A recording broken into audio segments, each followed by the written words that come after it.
Right, here we all are. You discovered something new? I took a closer look at that device. I was able to determine how it keeps the Void Gate sealed, but not how it might instead be employed to expand the opening. For that, I would need to reference the technique developed by Vritra's alchemists, no records of which appear to have survived the intervening years. We know this, so why have you sent for us? Have you learned aught of value or not?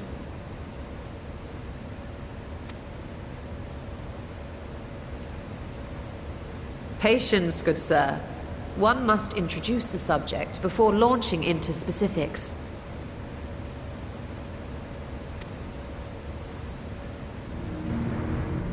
From what we understand, travel between worlds is accomplished by passing through the nebulous rift which exists between them. Picture, if you will, the moment you were called to the first.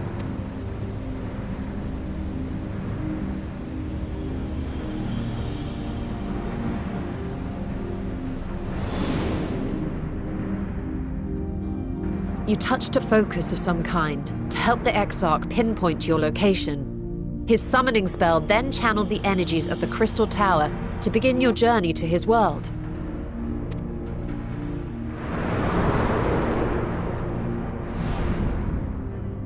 The magics tore a hole in the wall separating source and shard, and cast you into the intervening nothingness. In that place, the laws of nature hold no sway.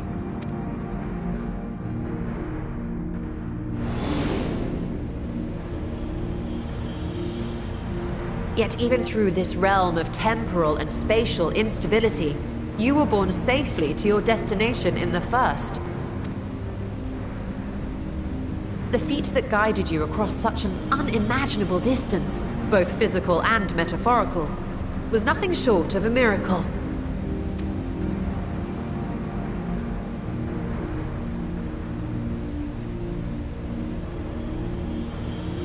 Then what of the many voids sent found in the source? Who guides them here, and how? An excellent question. Though there are several methods by which the Void's denizens might intrude upon our world, the rituals of summoning are the most typical. For example, let us consider the Gargoyle, a creature of middling power.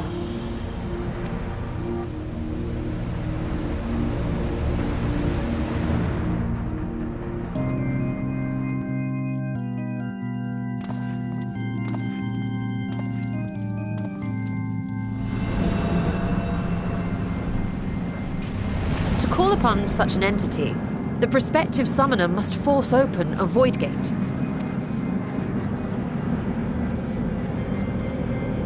The portal lasts but a moment and is relatively small, allowing only an imp or other lesser being to squeeze through with their physical body intact.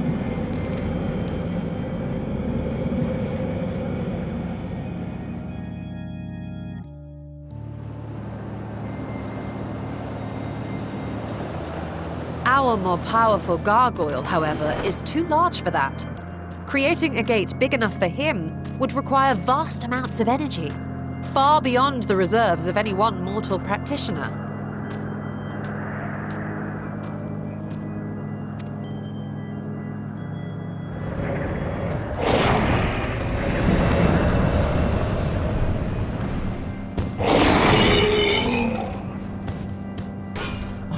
Instead, 'tis far more common to bring over only the entity's soul.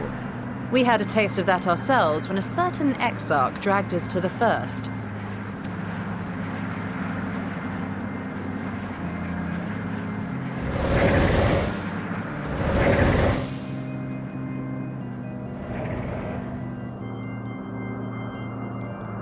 And just as our bodies remained in our world, the Void Sense physical form is left behind in the 13th.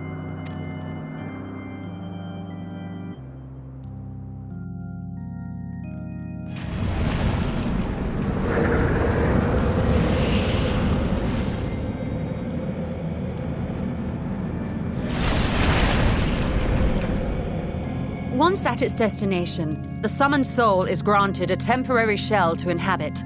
In the gargoyle's case, a stone effigy has proven a suitable vessel.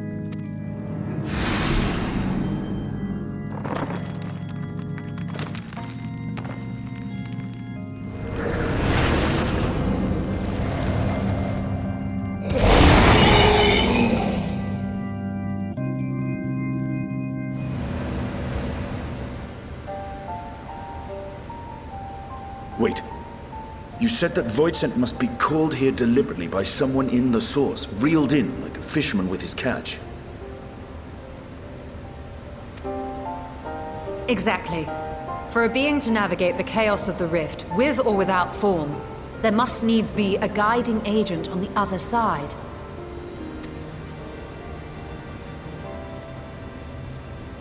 When the hordes poured forth from Alag's Great Gate, it was the technologists who drew them through. Though to my knowledge, planar fissures are in essence natural passages between our world and the void, which require no such guidance to traverse. Why is only the boundary between the source and the 13th so fragile? So much so that it often tears open of its own accord. I believe solving that mystery is key to understanding travel between the source and its reflections. And how do you intend to get your answers? No. The danger is too great.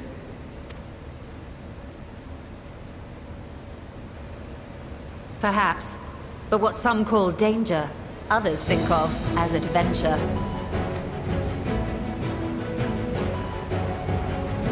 Were you not listening to my tale? Never mind that the means to expand the gate has been lost to the ages.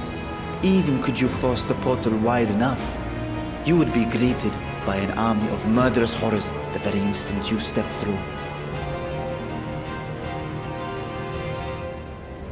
I assure you I was most attentive. And I agree that to go alone would be certain death.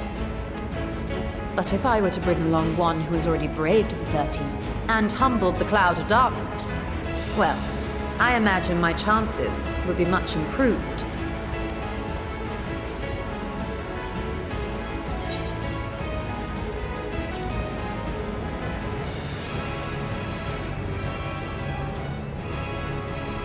I had a feeling you might say that.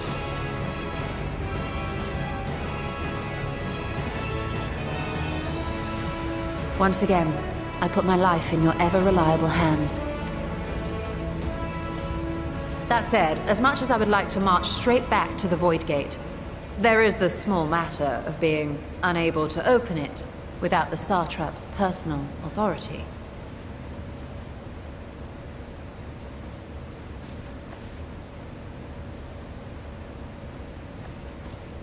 As I've said before, I will grant you and yours any boon you choose to name, provided it does not endanger my people. You have my word that we will take every precaution. Not a single Voidsent will be allowed to threaten Radzatan, assuming we manage to expand the portal in the first place. You have a plan.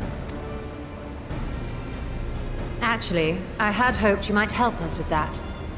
I presume the alchemists you retained supplied you with some explanation of their methodology.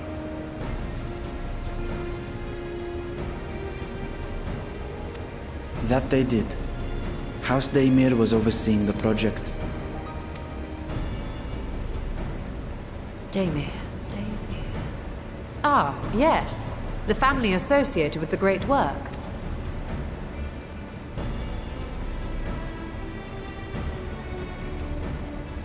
I did not fully comprehend the theory, but their research began with a Voidsent which had slipped through the fissure. After a thorough examination, they created an arcane simulacrum possessed of similar qualities. A man-made Voidsent, if you will.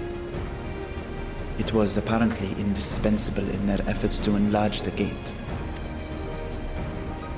A man-made Voidsent?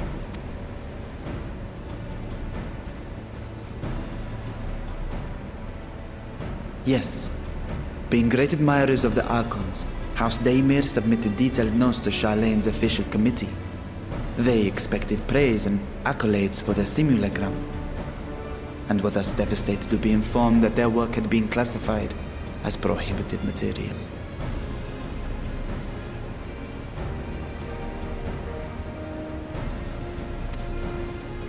If that's true, then those notes might still be stored in a forbidden archive somewhere.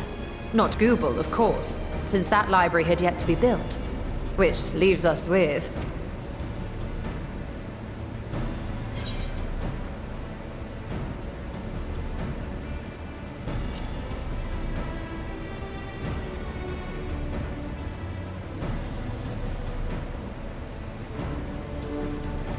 Indeed. Numenon's restricted stacks may very well hold a copy. In which case, I say we head directly to Charleon.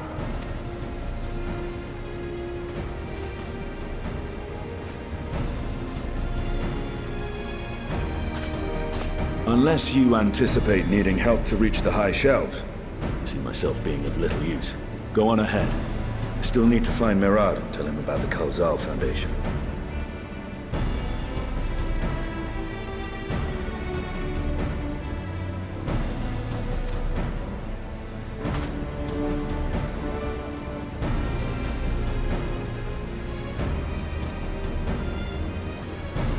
Let us be on our way as well.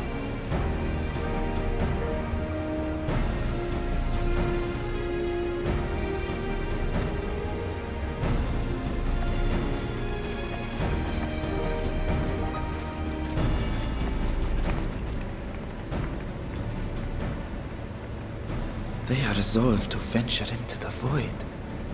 Do I sit idly by?